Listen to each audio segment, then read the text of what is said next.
नमस्कार मित्रों, कथा निधि चैनल पर आज हम सुनेंगे एक लघु कथा। शीर्षक है मायका। कहानी आपको कैसी लगी कमेंट करके ज़रूर बताइएगा। तो चलिए सुनते हैं कहानी मायका। मैं फ़ोन हाथ में पकड़े पकड़े खड़ी की खड़ी रह गई। फ़ोन मजली भाभी का था। कह रही थी पापा बहुत बीमार है और मुझे यानी उनकी बिट्टू से मिलना चाहते हैं। फ़ोन कट चुका था। समीर ने आकर मुझे झकझोरा। क्या हुआ? ऐसे फ़ोन पकड़े क्यों खड़ी हो? तब होश आया। मैं फ़ोन रखकर चुपचाप आंसू बहाने लगी। समीर घबरा कर पानी ले आए। मेरे आंसू पोंछते हुए बोले, कुछ तो बताओ, किसका फ़ोन था? मैंने कहा, भाभी का। पापा बहुत बीमार है, मुझे याद कर रहे हैं। ओह! समीर मेरे पास ही सोफे पर बैठ गए। तुम जाना चाहती हो क्या? मैंने सर झुका लिया। मुझे कोई प्रॉब्लम नहीं है, पर पिछली बार तुम्हारी वहाँ इतनी बेइज्जती हुई थी जिसकी वजह से तुम्हारा बीपी हाई हो गया था और संभलने में पूरा महीना लग गया था और पापा जी मौन रहे थे। तभी तुमने दोबारा वहाँ ना जाने का निश्चय किया था। फिर भी तुम सोच लो, अगर जाना चाहती हो तो मैं टिकट करवा दूंगा। चलो उठो, मुझे ऑफिस के लिए देर हो रही है। मैं भी अपने आप को संयत करके उठी और किचन में चली गई। समीर को ऑफिस भेजकर मैंने फ़ोन उठाकर भाभी से बात की। भाभी, क्या बड़ी भाभी भी आ रही हैं? मैंने फ़ोन तो उन्हें भी किया था, अब आगे पता नहीं। पर आप क्यों नहीं आ रही है दीदी? पापा केवल आपसे मिलना चाहते हैं और फिर बड़ी भाभी के किए की सज़ा आप हमें क्यों दे रही है? क्या हम आपके कुछ नहीं लगते? मजली भाभी ने कातर स्वर में कहा। अब मैं भी रो पड़ी। मैं आ रही हूँ। समीर ने टिकट करवा दिया है और मैं लखनऊ जाने वाली ट्रेन में बैठ गई। दिल्ली से लखनऊ ओवरनाइट यात्रा होती है। मैंने अपनी बर्थ देखकर बिस्तर लगा दिया। समीर मुझे छोड़ने स्टेशन आए थे। खुद बच्चों के बोर्ड एग्जाम होने की वजह से वे साथ नहीं आ पाए। वे बड़े ही संजीदा स्वर में बोले, अपना ध्यान रखना सुमी, बहुत ज़्यादा पचड़े में मत पड़ना। मैंने भी हाँ कहकर उन्हें आश्वस्त किया। ट्रेन अपनी गति से दौड़ने लगी। लगभग सारे यात्री सो गए थे। मैं भी अपने कंबल में घुस गई, पर नींद कहाँ। मन तो बचपन की गलियों में और मम्मी पापा के आसपास भटकने लगा। हमारा परिवार मध्यम वर्गीय परिवार था, लेकिन कितने खुशहाल थे हम लोग। हमारे यहाँ भौतिक सुख सुविधाएं भले ही सारी ना थी, पर खुशियों की कोई कमी ना थी। मम्मी पापा, हम तीन भाई बहन और दादी, कुल जमा 6 लोग। दिन भर दादी की बड़बड़ के साथ हम लोगों की शैतानियाँ और मम्मी के झूठे गुस्से से घर भरा रहता। पापा अपेक्षाकृत शांत रहते, या यूं कहिए कि क्लर्क की नौकरी में गृहस्थी कैसे चलाए इस उधेड़बुन में रहते। मम्मी पापा पता नहीं कैसे बिना शब्दों के ही एक दूसरे की बातें समझ लेते। कभी कभी हम लोग किसी ऐसी चीज की जिद करते जो पापा के बस में नहीं होती, तो वह मम्मी की तरफ देखते और मम्मी बिना डांट के बड़ी कुशलता पूर्वक हम लोगों का ध्यान भटकाने में सफल हो जाती। ऑफिस 7 किलोमीटर दूर होने के बावजूद वह साइकिल से जाते, बस का किराया बचाते, ताकि लौटते समय कभी समोसे, कभी जलेबी, कभी चॉकलेट लाकर अपने बच्चों के चेहरे पर उल्लास देख सके। बड़े भैया पढ़ने में अव्वल, मंझले फिसड्डी और सबसे छोटी मैं औसत। जाहिर था मम्मी पापा की सारी उम्मीद बड़े भैया से ही थी, इसलिए उनकी सारी डिमांड मानी जाती थी। महंगी कोचिंग, महंगे टीचर, जाने के लिए बस के पैसे, वह भी उनकी अपेक्षाओं पर खरे उतरे। High school, inter, graduation, MBA सब में टॉपर। यह अलग बात थी कि उनके बढ़ते कदमों के साथ मम्मी के तन के जेवर कम होते गए। अब केवल उनकी नाक में एक सोने की कील रह गई थी। बाकी कान, गले और हाथों में नकली सामान ने जगह ले ली थी। लड़कों को इन सब बातों से लेना देना नहीं होता। जब मैं जबरन पूछती, मम्मी आपकी वह चेन कहाँ गई, लॉकेट वाली, वह मुस्कुराकर कहती, बहुत भारी है, लॉकर में। घर में रखे अलमारी, उसमें एक छोटा सा लॉकर बना था, उसमें। फिर कहती, भाई मुझे भी तो फैशन करने का हक है, और मैं सच मान भी लेती। भैया मुंबई में एक बड़ी कंपनी में मैनेजर की पोस्ट पा गए। उस दिन बहुत उत्सव हुआ था। देसी घी के लड्डू बांटे गए थे पूरे मोहल्ले में।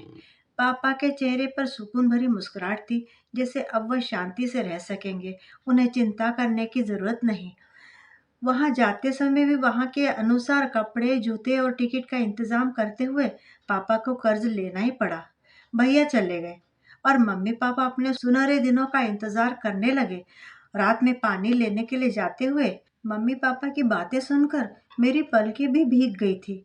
पापा कह रहे थे, "बड़कू जब पैसा भेजेगा तो एक वॉशिंग मशीन ले लेना। तुम्हारी उम्र हो गई है, कमर में कितना दर्द रहता है, फिर भी पार्टी पर बैठकर कपड़े धोती हो।"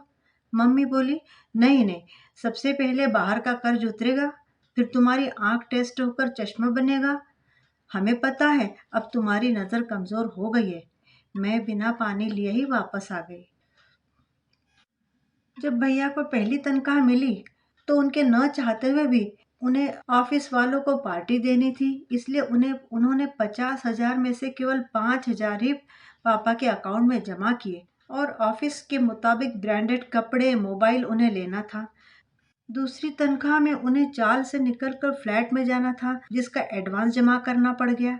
तीसरी तनख्वाह में एप्पल का लैपटॉप लेना पड़ गया था। आखिर मैनेजर थे वो। आप ज़रूर सोच रहे होंगे कि मम्मी-पापा कैसे लालची थे। क्या इसलिए बेटे को पढ़ाया था कि उससे वसूली करे? पर सच, एक मध्यम वर्गीय परिवार की सोच शायद ऐसी ही होती है। मझले भैया बीकॉम आखिरी साल में थे और मैं इंटर में। 3 साल में पापा रिटायर होने वाले थे, तो उन्हें मेरी पढ़ाई के साथ शादी की भी चिंता हो रही थी। उन्हें अपनी सारी चिंता का हल भैया में दिखता था, पर ऐसा हुआ नहीं।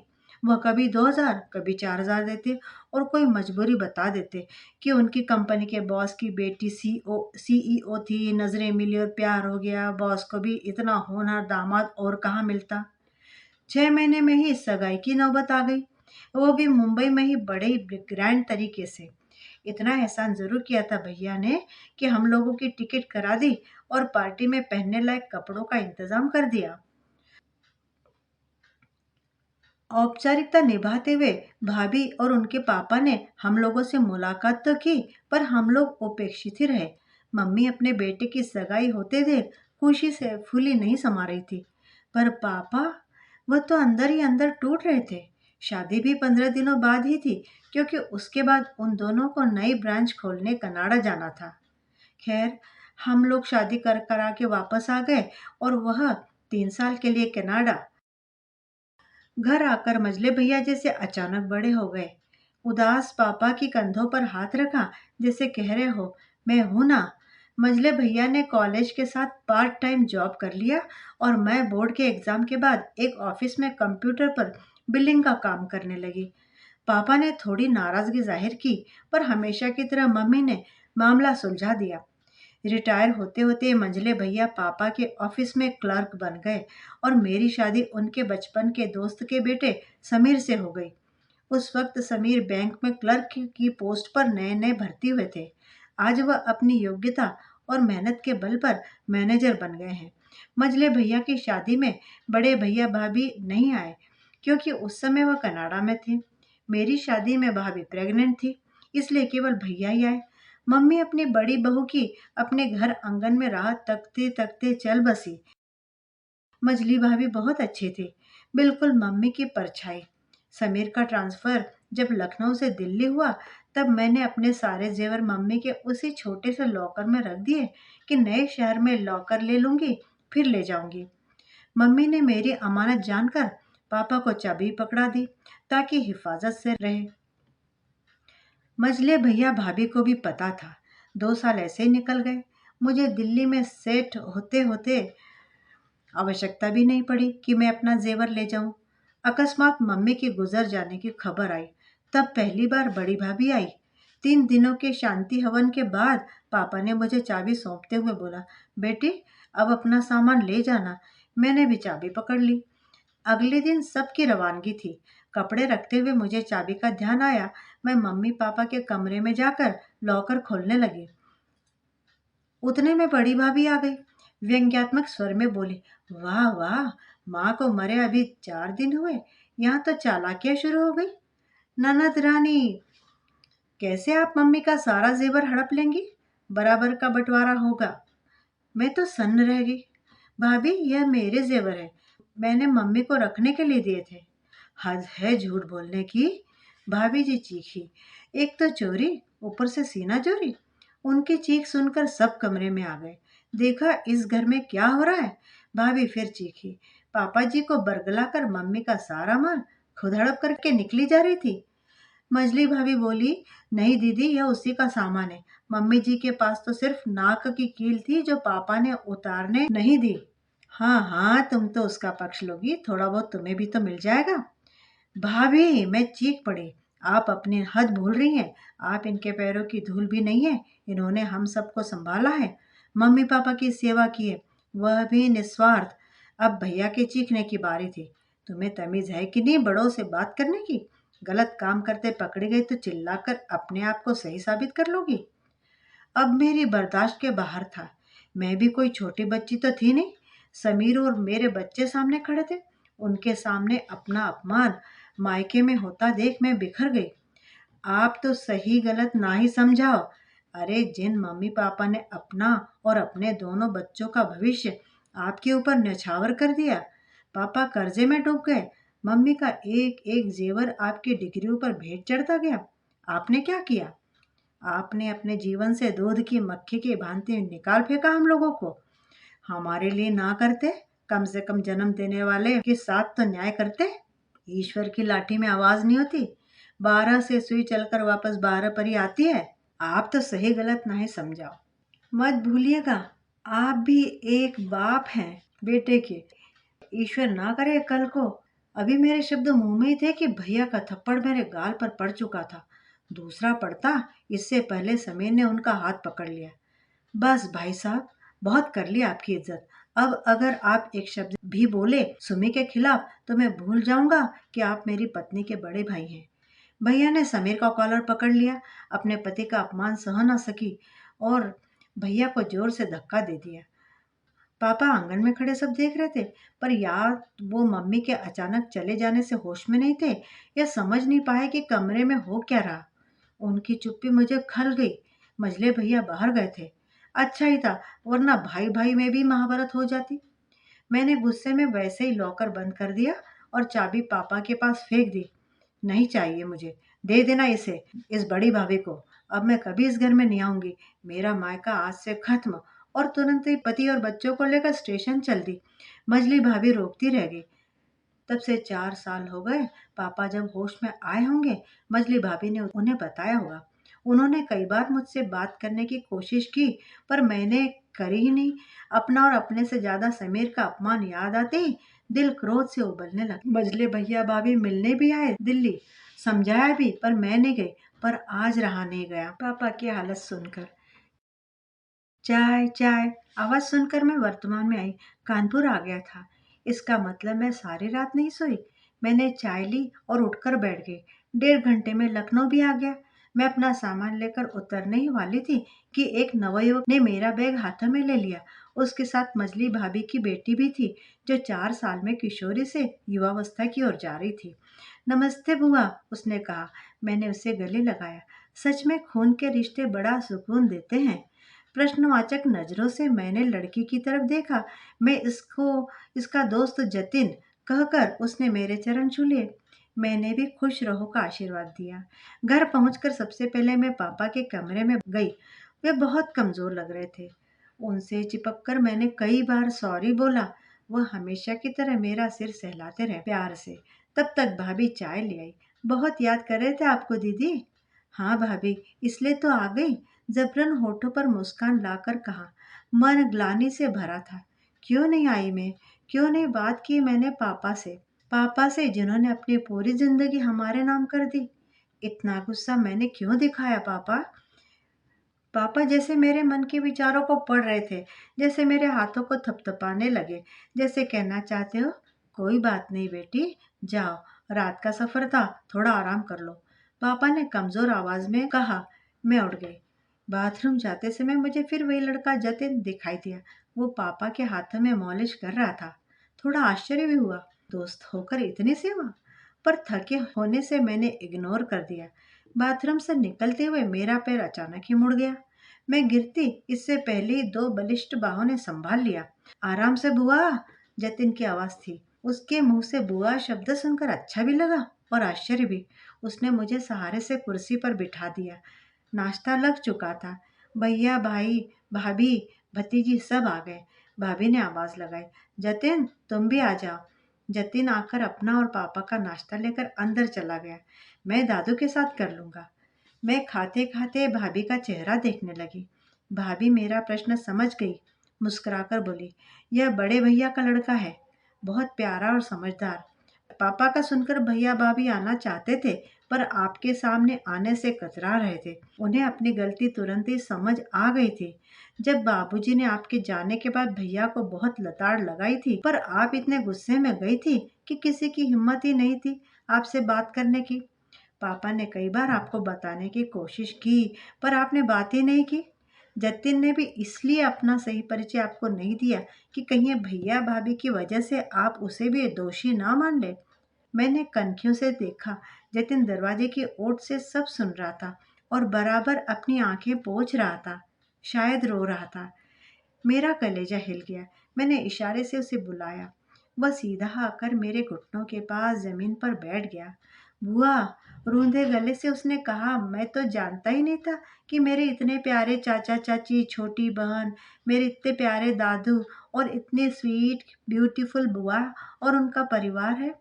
मुझे तो बचपन में मम्मी पापा ने कनाडा में हॉस्टल में डाल दिया था। दादी के गुजरने के बाद उन्हें भी फैमिली की अहमियत पता चली होगी। कनाडा का बिजनेस लॉस में था, इसलिए मुझे इंडिया बुला लिया। यहाँ मुझे पता चला कि मैं इतने प्यारे परिवार का बड़ा बेटा हूँ। तब से मैं फेसबुक, व्हाट्सएप के ज़रिए आप सबसे जुड़ गया था और यहाँ भी आने जाने लगा। पर आप ही से बात न करने की हिम्मत नहीं हुई। मम्मी पापा ने सब बताया और गलती भी मानो। दादू भी बहुत सैड थे। आपके आने से वह काफ़ी खुश लग रहे हैं।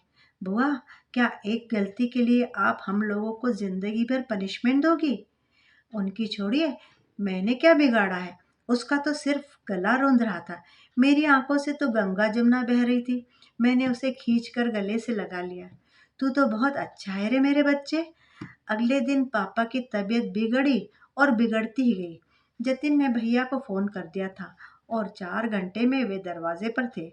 उनको देखते ही मैं पापा के पास से उठकर जाने लगी। भैया ने मेरा हाथ पकड़ लिया। मुझे माफ नहीं करेगी छोटी? क्या केवल बड़े ही छोटों को क्षमा कर सकते हैं? कभी कभी छोटों को भी बड़ों की गलतियां क्षमा कर देनी चाहिए। मैं कुछ बोल न सकी। भाभी ने आगे बढ़कर मेरे पैर ही पकड़ लिए। हमने तुम्हारा बहुत अपमान किया है दीदी, अब सच्चे दिल से माफ़ी मांगते हैं। मैंने उठकर उन्हें भी गले से लगा लिया। कोई नहीं भाभी, एक गलती खून के रिश्ते पर भारी नहीं होने देंगे। और अब तो कमान नई पीढ़ी ने संभाली है। जतिन आकर मुझसे लिपट गया। थैंक यू ब्यूटीफुल बुआ। पापा ने मजली भाभी को कुछ इशारा किया। वह अंदर जाकर लॉकर की चाबी ले आई। चाबी उन्होंने बड़े भैया को दी। बड़े भैया ने लॉकर खोलकर मेरे जेवर मेरे हाथों में देकर हाथ जोड़ लिए। मैंने कहा, भैया बात जेवर की नहीं, बात मेरे और मेरे पति के अपमान की थी। पापा शायद अपनी अंतिम इच्छा के तौर पर अपने परिवार को एक होता देखने के लिए बड़ी आशा भरी नजरों से हमें देख रहे थे। मैंने भी उनकी इच्छा का मान रखते हुए सबको गले लगा लिया। रात में ही पापा चल बसे। मैंने समीर को फोन पर सब बताया। वह भी पापा के अंतिम दर्शन करने आए। वह चले गए। मैं शांति हवन तक रुकी। चलते समय बड़े भैया ने फिर मुझे गले लगाया और कहा, अब तुम्हारे और छुटकों के लिए पापा की जगह हूँ मैं। अकेला मत समझना अपने आप को। मैं बड़े भारी मन से वापस आ गई। रिश्ते जुड़ गए थे, पर खोखलेपन के साथ। जतिन को मैंने पूरे दिल से अपनाया। उसकी जॉब भी दिल्ली में ही लगी। हर शनिवार इतवार हमारे यहाँ धमा चौकड़ी मचाते हैं मेरे 2 बच्चे और जतिन। खूब पार्टी और धमाल करते हैं। उनमें मैं अपने बचपन को महसूस करती हूँ और सोचती रह जाती हूँ, यह सब माँ के सामने होता तो कितना अच्छा होता। सच ही कहा गया है, रिश्तों की डोर बड़ी नाजुक होती है। धागों की तरह एक बार टूटती है तो जुड़ने पर गांठ तो रह ही जाती है। अब सोचती हूँ, काश मैंने उस वक्त इतना गुस्सा ना दिखाया होता। क्या मैंने सही किया या गलत? आज भी इसी उधेड़-बुन में रहती हूँ। भैया भाभी को तो अपनी गलती का एहसास था, लेकिन मेरे ही मन में एक गांठ रह गई थी, जो शायद जतिन धीरे-धीरे पिघला ही देगा।